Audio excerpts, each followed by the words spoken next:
नमस्कार, प्रांजल ज्ञान गंगा में आप सभी का स्वागत है। हम संक्षिप्त महाभारत पढ़ रहे हैं जिसमें कि स्त्री पर्व चल रहा है। कल हमने कथा में विदुर जी के समझाने से राजा धृतराष्ट्र का कुरुकुल की स्त्रियों के साथ कुरुक्षेत्र की ओर जाना तथा रास्ते में कृपाचार्य आदि से उनकी भेंट की कथा को पढ़ा था। आज हम कथा में पांडवों का राजा धृतराष्ट्र और गांधारी से मिलना, गांधारी का भीमसेन पर क्रोध तथा व्यास जी और भीमसेन का उसे शांत करना। श्री वैशंपायन जी कहते हैं, राजन, इधर महाराज युधिष्ठिर ने सुना कि हमारे बूढ़े ताऊजी संग्राम में मरे हुए वीरों का अंत्येष्टि कर्म कराने के लिए हस्तिनापुर से चल दिए हैं। तब वे शोकाकुल धृतराष्ट्र के पास अपने भाइयों को लेकर चले। इस समय श्री कृष्ण सात्यकी और युयोत्सुवी उनके साथ हो लिए तथा पांचाल महिलाओं के साथ द्रौपदी ने भी उनका अनुसरण किया। गंगा तट पर पहुंचकर राजा युधिष्ठिर ने कुररी की तरह विलाप करती हुई स्त्रियों के अनेकों यूथ देखे। वहां हाथ उठाकर आर्त स्वर से रोती हुई हजारों स्त्रियों ने उन्हें चारों ओर से घेर लिया। वे कहने लगी, राजन, आज आपकी धर्मज्ञता और दयालुता कहाँ चली गई, जो इस तरह अपने चाचा, ताऊ, भाई, गुरु, पुत्र और मित्रों को भी मार डाला। इन सब को और अभिमन्यु तथा द्रौपदी के पुत्रों को भी खोकर अब आप इस राज्य को लेकर क्या करेंगे। इस प्रकार रोती हुई उन सब स्त्रियों को पार करके महाराज युधिष्ठिर अपने ज्येष्ठ पितर राजा धृतराष्ट्र के पास पहुँचे और उनके चरणों में प्रणाम किया। इसके बाद उनके अन्य साथियों ने भी धर्मानुसार धृतराष्ट्र को प्रणाम करके अपने अपने नाम लिए। महाराज पुत्र शोक से अत्यंत व्याकुल थे। उन्होंने उदास चित्त से युधिष्ठिर को गले लगाया। फिर उनका चित्त एकदम कठोर हो गया और वे अग्नि के समान भीम को भस्म कर डालने का विचार करने लगे। श्री कृष्ण पहले ही उनका अभिप्राय ताड़ गए थे, इसलिए उन्होंने भीमसेन को हाथों से पकड़कर रोक लिया और भीम की एक लोहे की मूर्ति आगे कर दी। राजा धृतराष्ट्र बड़े बली थे। उन्होंने लोहे के भीम को ही सच्चा भीमसेन समझकर अपनी भुजाओं से दबोचकर तोड़ डाला।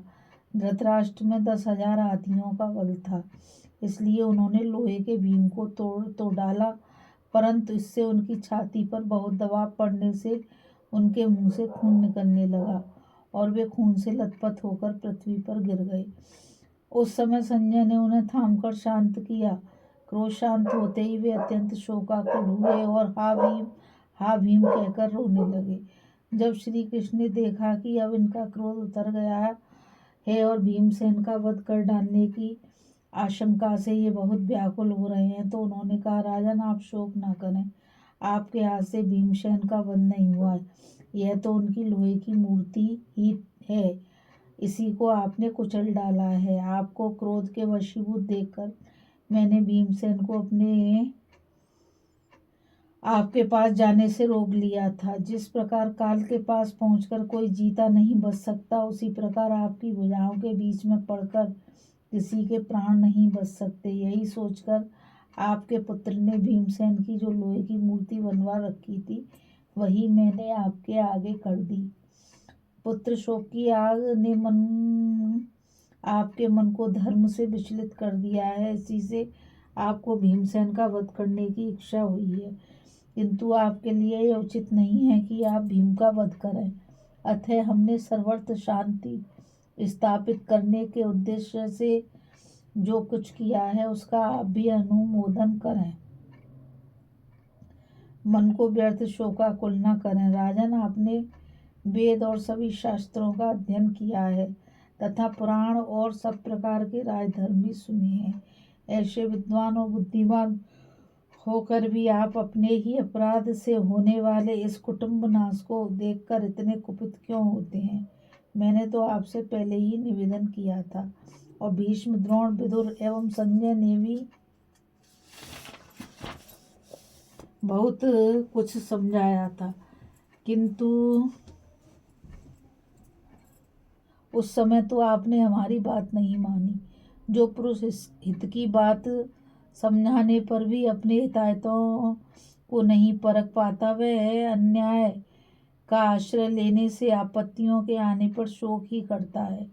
इस आपत्ति में तो आप अपने ही अपराध से पड़े हैं, फिर भीमसेन पर क्रोध क्यों करते हैं? दुर्योधन ने ईर्ष्यावश द्रौपदी को सभा में बुलवाया था। उस बैर का बदला लेने के लिए ही तो भीमसेन ने उसे मारा। आप अपने और अपने दुष्ट पुत्र के अपराध की ओर तो देखिए। आप ही ने तो निर्दोष पांडवों को राज्य से निकलवाया था।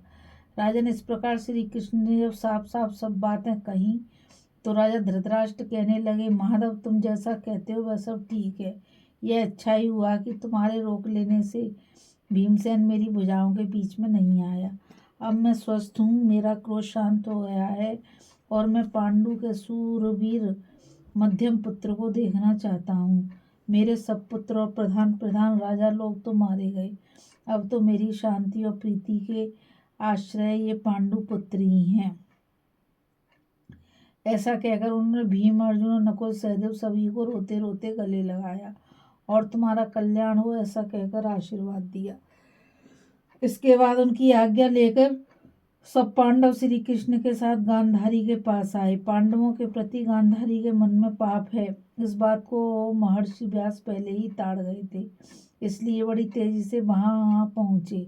वे दिव्य दृष्टि से और अपने मन की एकाग्रता से सभी प्राणियों का आंतरिक भाव समझ लेते थे, इसलिए गांधारी के पास जाकर उससे कहने लगे, गांधारी, तुम पांडु पुत्र युधिष्ठिर पर क्रोध मत करो, शांत हो जाओ। तुम जो बात मुंह से निकालना चाहती हो उसे रोक लो और मेरी बात पर ध्यान दो।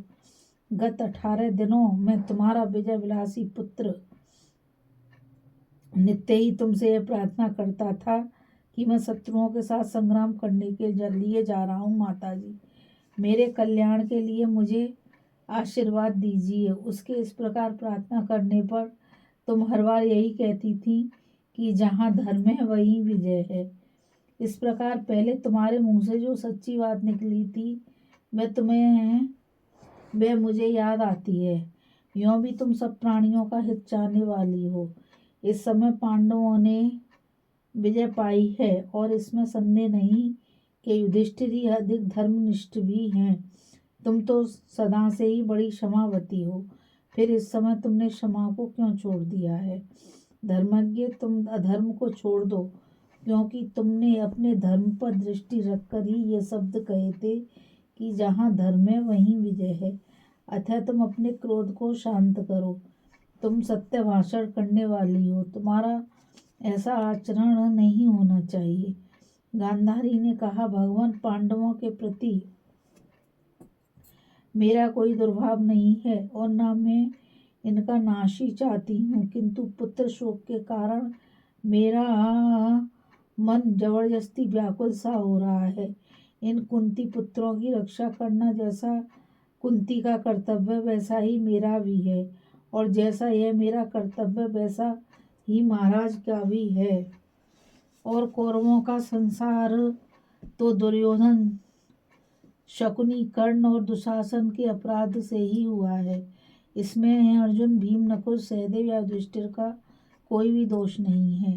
कौरवों ने अभिमान में भरकर युद्ध किया और वे अपने दूसरे साथियों सहित आपस में ही लड़ मरे, किंतु साहसी भीम ने दुर्योधन को गदा युद्ध के लिए बुलाकर फिर श्री कृष्ण के सामने ही उसकी नाभि के नीचे गदा की चोट की। इस अनुचित कार्य ने ही मेरे क्रोध को भड़का दिया है। धर्मज्ञ महापुरुषों ने जिसे धर्म कहा है उसे क्या सूरवीर अपने प्राणों के लोभ से ही रणभूमि में छोड़ सकते हैं?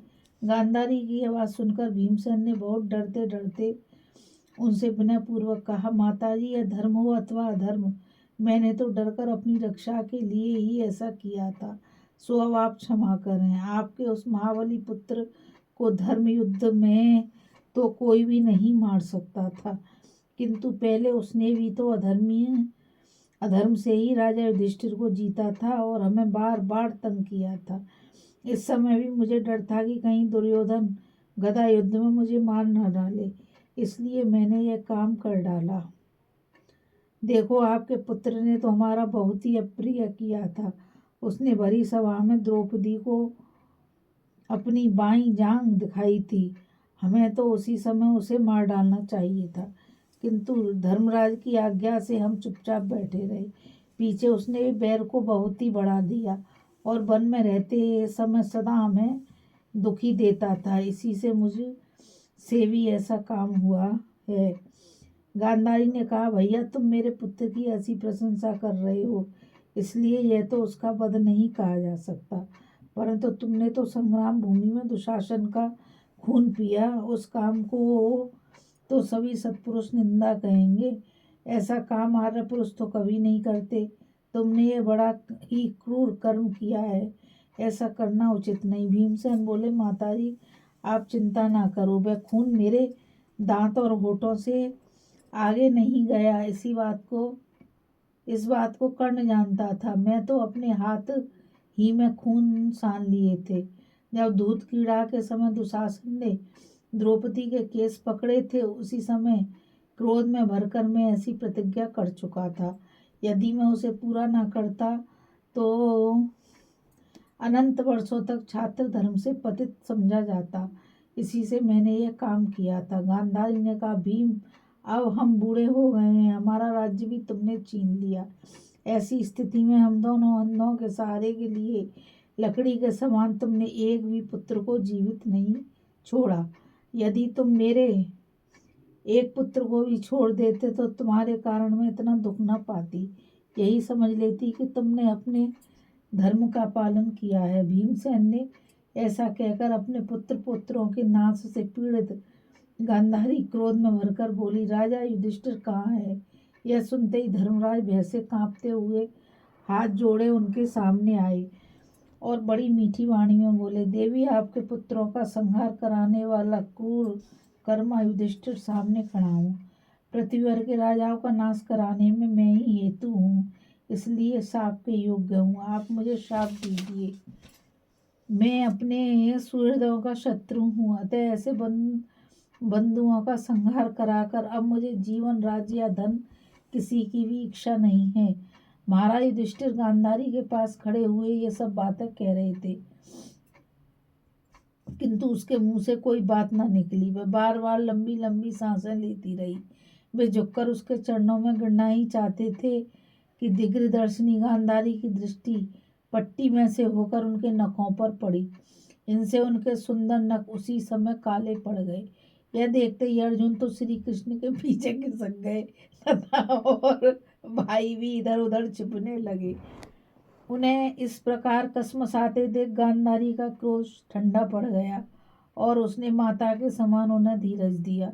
फिर उसकी आज्ञा पाकर वे अपनी माता कुंती के पास गए। कुंती ने अपने पुत्रों को बहुत दिनों बाद देखा था, इसलिए उनके कष्टों का स्मरण करके उनका हृदय भर आया और वे अंचल से मुंह ढांककर आंसू आने लगे। उसके साथ पांडवों की आंखों में भी आंसू आ गए। उसने प्रत्येक पुत्र के अंगों पर बार बार हाथ फेर कर देखा। सभी के शरीर शस्त्रों की चोटों से घायल हो रहे थे। पुत्रहीना द्रौपदी को देखकर उन्हें बड़ा कष्ट हुआ। उसने देखा कि पांचाल कुमारी पृथ्वी पर पड़ी पड़ी रो रही हैं। द्रौपदी कह रही थी, आर्य अभिमन्यु के सहित आज आपके सभी पुत्र कहाँ चले गए? अब जब मेरे बच्चे ही नहीं बचे तो मैं राज्य को लेकर क्या करूंगी? तब कुंती ने उसे धैर्य बंधाया। इसके बाद वह शोकाकुला द्रौपदी को उठाकर अपने साथ ले गांधारी के पास आई। उसके साथ ही सब पांडव भी वहां पहुंचे। तब गांधारी ने बहू द्रौपदी और यशस्वी कुंती से कहा, बेटी इस प्रकार शोकाकुल मत हो, मेरी ओर तो देख, मुझ पर कैसा दुख का पहाड़ टूट पड़ा है। मैं तो इस लोक संहार को समय के उलट फेर से ही हुआ समझती हूँ। यह रोमांचकारी कांड होना ही था, इसी से हुआ है। विदुर जी ने जो बात कही थी वह ज्यों की त्यों सामने आ गई। जैसी तू है वैसी ही मैं हूँ, बता कौन किसको धीरज बंधावे। वास्तव में श्रेष्ठ कुल का संहार तो मेरे ही अपराध से हुआ है। इस कथा में बस इतना ही। अभी हम कथा में पांडवों का राजा धृतराष्ट्र और भीमसेन का पांडवों का राजा धृतराष्ट्र और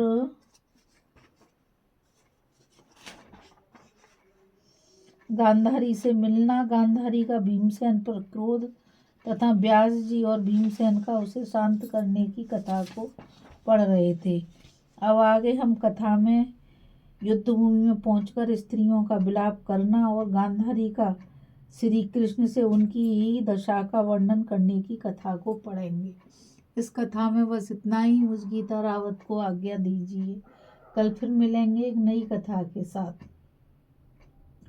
और मैं आप सभी से यही कहना चाहती हूँ कि इस चैनल को ज़्यादा से ज़्यादा लाइक, शेयर और सब्सक्राइब कीजिए ताकि यह अमूल्य ज्ञान अधिक से अधिक लोगों तक पहुँच सके।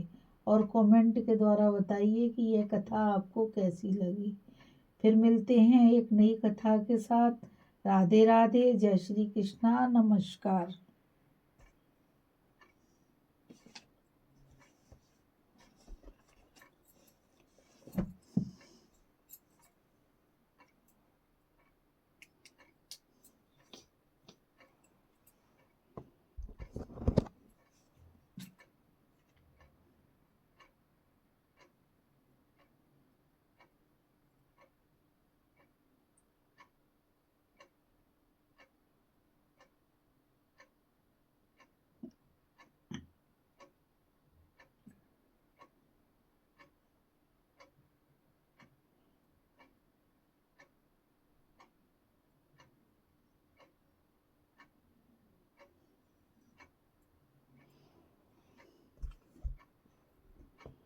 चलो भैया सो अब तो।